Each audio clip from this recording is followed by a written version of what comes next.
Il s'est étendu longuement sur ces événements et elle a échappé une parole trop caractéristique pour que je ne l'ai pas noté. Le nom de Rob Stopchen ayant été prononcé, j'ai osé observer que la colère donnée dans le temps à son acte patriotique m'avait fait surprise, car il m'avait ému, loin de m'indiquer bien plus. Je l'avais envie.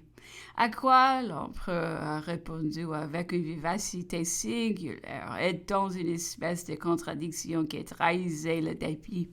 Si beaucoup, à Paris, on peut le lire à sentir de la sorte, croyaient que je le leur aurais vanté. Mais je n'avais pas le choix. Et revenons à Moscou, il a dit, je mets en dépit de la poésie toute la fiction de l'incendie des trois n'égaleront la réalité de celle de Moscou. La ville était de bois, le vent était violent, toutes les pompes pavillons étaient enlevées, c'était littéralement un océan de feu. Rien n'en avait été soustrait, tant notre marche avait été rapide et notre entrée soudaine. Nous trouvâmes jusqu'à des diamants sur la toilette des femmes, tant elles avaient enfui avec précipitation. Elles nous écriveront à quelque temps de là qu'elles avaient cherché à échapper au premier moment d'une soldatesse dangereuse, qu'elles recommanderont leur bien la loyauté des vainqueurs et ne manqueront pas de reparaître en peu de jours pour susciter leur bienfait et leur apporter leur reconnaissance. La population sur l'empereur était loin d'avoir comploté cet attentat. C'est même elle qui nous livra les 3 ou 400 malfaiteurs échappés de prison qui l'avaient exécuté. Mais ai-je osé demander, sire, si Moscou n'eût pas été livrée aux flammes, votre majesté comptait-elle et prendre ses quartiers? Sans doute, répondit l'empereur, j'aurais alors donné le spectacle singulier d'une armée hivernant paisiblement au milieu d'une nation ennemie qui la presse de toutes parts, c'eût été le vaseau pris par les glaces. Vous vous seriez trouvé en France plusieurs mois privé de mes nouvelles, mais vous fussiez demeuré tranquille.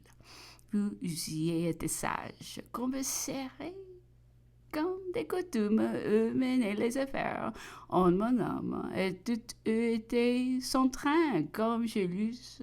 J'eusse été présent. L'hiver en Russie, eux pesaient sur tout le monde. Longueur des moments, eux, était générale. Le printemps fut revenu aussi pour tout le monde. Chacun se fut réveillé à la fois. Et l'on sait que les Français sont aussi lestes coquins. Au premier retour de la belle saison, j'eusse donc marché aux ennemis, je les eusse battus, j'eusse été maître de leur empire. Mais Alexandre, croyez-le bien, ne m'eût pas amené jusque-là. Il passait avant par toutes les conditions que j'eusse dictées. Et alors, la France eut enfin commencé à pouvoir jouir. Et vraiment, cela atténue bien peu de choses, car j'avais été pu combattre des hommes en armes et dans la nature, en courroux. J'ai fait des armes, mais je n'ai pu vaincre les flammes, les gelées, l'engourdissement, la mort. Le destin doit être plus fort que moi, et pourtant, quel malheur pour la France, pour l'Europe. La paix dans Moscou accomplissait et terminait mes expéditions de guerre. C'était plus la grande cause, la fin des hasards, les commencements de la sécurité au nouvel horizon. De nouveaux travaux ayant se déroulé à toute pleine de bien-être, de la prospérité, de tout. Le système européen se trouvait fondé. Il n'était plus question que de l'organiser. Satisfait sur ses grands points et tranquille partout, j'aurai en aussi mon congrès et ma sainte alliance. Ce sont des idées qu'on m'a volées dans cette réunion de tous les souverains. Nous y ont traité de nos intérêts en famille et compté des clercs commettre avec le peuple. La cause du siècle était gagnée, la révolution accomplie. Il ne s'agissait plus que de la raccommoder avec ce qu'elle n'avait pas détruit. Oh, cet ouvrage m'appartenait. Je devais préparer de longues mains, au dépens de ma popularité peut-être. N'importe, je devenais l'arche de l'ancienne et de la nouvelle alliance, le médiateur naturel entre l'ancien et le nouvel ordre des choses. Je vais le principe et la confiance de l'un. Je m'étais identifié avec l'autre. Je partenais à tous deux. J'aurais fait en conscience la part de chacun. Ma gloire eût été dans mon équité. Et après avoir énuméré ce qui eût proposé de souverain à souverain et de souverain à peuple, fort comme nous l'étions, continuait-il, tout ce que nous ayons concédé ou semblait grand.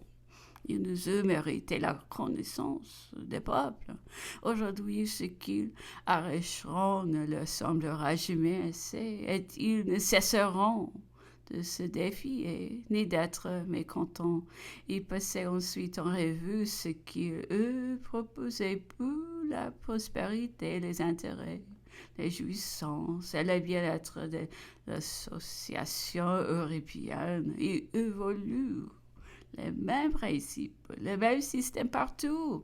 Un code européen, un cour de cassation européenne, redressant pour tous les heureux, comme la nôtre redresse chez nous ça de nos tribunaux, une même monnaie sous des coins différents, les mêmes poids, les mêmes mesures, la même loi. L'Europe, disait-il, n'eut bientôt fait de la sorte véritablement qu'un même peuple. Et chacun, en voyageant partout, se fut trouvé toujours dans la patrie commune. Il eut demandé toutes les rivières navigables pour toute la communauté des mers, que les grandes armées permanentes fussent réduites de servir à la seule garde des souverains. Enfin, c'était une foule d'idées, la plupart nouvelles, les unes des plus simples, d'autres tout à fait sublimes, sur les diverses branches politiques, civiles et législatives, sur la religion, les arts, le commerce, elles embrassaient en tout. Il a conclu, territoire en France, au sein de la patrie, grande, forte, magnifique, tranquille, glorieuse, juste proclamée, ses limites immuables.